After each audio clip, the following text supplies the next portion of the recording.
eleger um presidente sem que ele tenha o suporte partidário, militante, etc, etc, é a mesma coisa que condená-lo à morte. Foi isso que eles fizeram. É uma ruptura realmente, é uma ruptura de uma figura, um pária, uma figura que não tinha nem partido, né? O PSL não era nada, nunca foi nada, se transformou no maior partido da Câmara, com 60 deputados. É que ele disse, olha, não tem mais essas mamatas aqui. É técnico, botou lá o Tarcísio, que ninguém conhecia, ninguém sabia quem era, Damares, ninguém sabia quem era. Boa parte do ministério foi de gente desconhecida que ele foi pensando e deu certo. Paulo Guedes, quem é que conhecia Paulo Guedes antes a não ser a Faria Lima?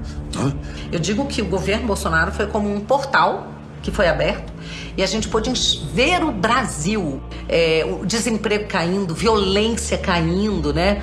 O PIB do Brasil, a moeda se fortalecendo, as pessoas investindo, os empresários felizes porque estavam podendo investir no Brasil, ter resultado. Existia naquele momento, não é?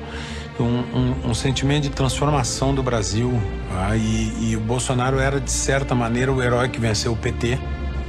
Era uma nova economia com o Paulo Guedes, era a consagração do combate à corrupção com o Sérgio Moro no Ministério da Justiça, e era uma pauta de valores contrária ao comunismo, era o fim do comunismo. Então, essa aliança que se forma no começo do governo, ela, de certa forma, ela representava os anseios das pessoas que tinham ido para a rua.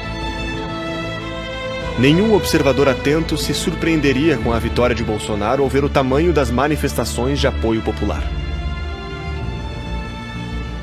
Ainda assim, não deixou de ser um choque para o sistema o fato de uma grande parcela dos brasileiros ter escolhido um deputado desconhecido que há décadas trabalhava em Brasília com a fama de não se deixar corromper.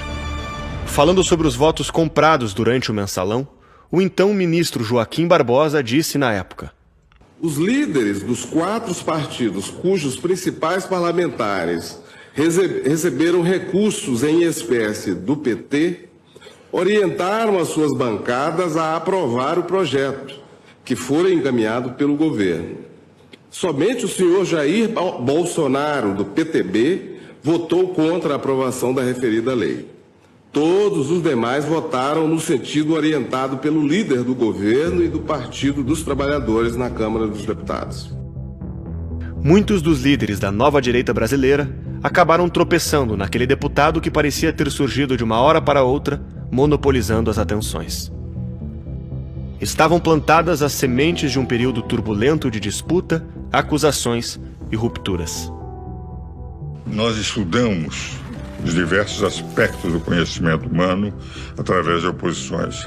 O que eu estudo na estética? A oposição entre o belo e o feio. O que eu estudo na moral? A oposição entre o bem e o mal. O que eu estudo na economia? A oposição entre o útil e o inútil. E o que eu estudo na política? A oposição entre o amigo e o inimigo. Temos inimigos dentro e fora do Brasil. Os de dentro são os mais terríveis. Quando começou o governo,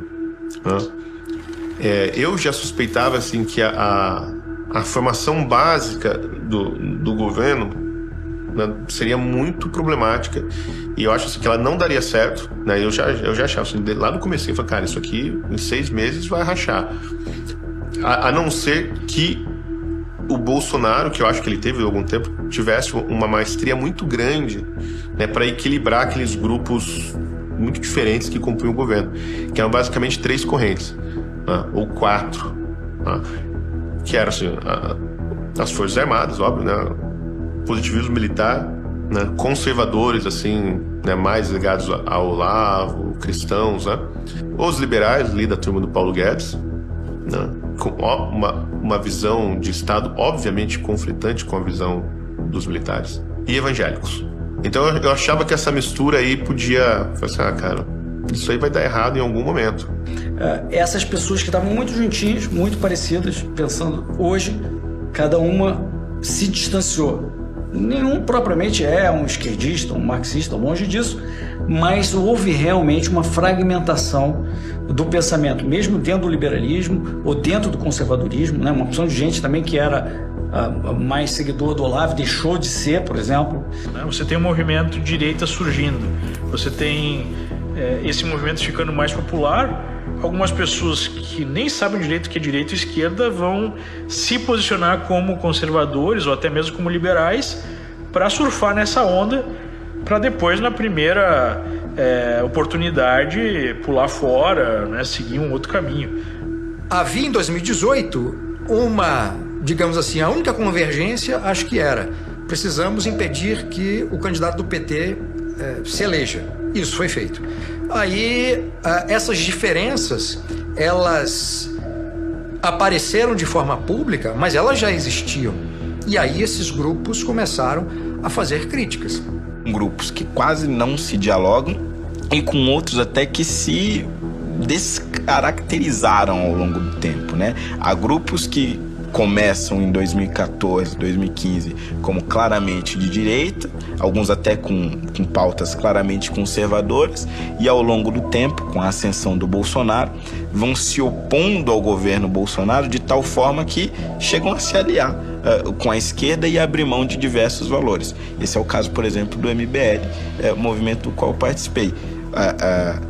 A partir de chegar num ponto, por exemplo, que eu não o reconheça mais como um movimento de direita, mas sim como um movimento de centro, às vezes até mesmo como de centro-esquerda. Então, essas divisões profundas, esses rachas profundos e essas confusões ideológicas, eu acho que também dificultam a nossa capacidade de pautar o debate público ao invés de só correr atrás da esquerda.